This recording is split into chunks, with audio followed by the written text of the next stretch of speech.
I first played The Last of Us 2 back in 2020, and after playing the original game only a year or two prior, to say that I was excited would be an absolute understatement. With the exceptional story and world building already established, I had high expectations and I was not disappointed by any means.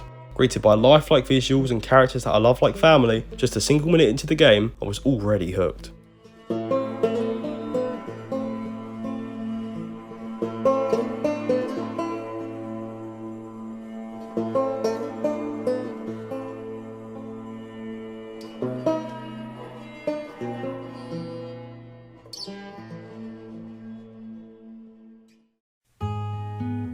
The strongest part is no doubt the story that it tells. Nearly every other AAA game has a simple story, beginning, middle, and a happy ending. In The Last of Us 2, however, I simply could not tell when the end was coming. The story is intricately crafted, thrusting the player into a crash course of bittersweet moments and gut-wrenching tragedies. When all of these elements are combined, it truly makes you feel for the characters, even the ones that you dislike.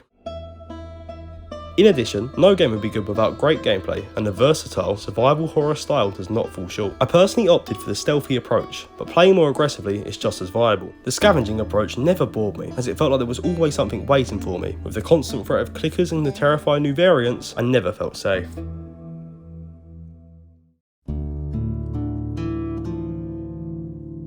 To address the controversies, an event that happens at the beginning of the game has been criticised relentlessly by players, but although it's a moment that no one wanted to see, it just adds to the realism and brutal unpredictability of the game. I will admit the game could possibly be improved in certain areas. For example, the initial development of the secondary protagonist would benefit from a change in structure, and later, when they're shown again, the pacing can feel off at times. Furthermore, some of the newer side characters, one being a young tribal girl, lack the same feeling of connection that was easily developed with the original side characters such as Tommy, to a point where the player loses interest about them and simply wants to move on. But despite these relatively small missteps, The Last of Us 2 still remains nothing short of a masterpiece. I would highly recommend that you experience it for yourself if you haven't already.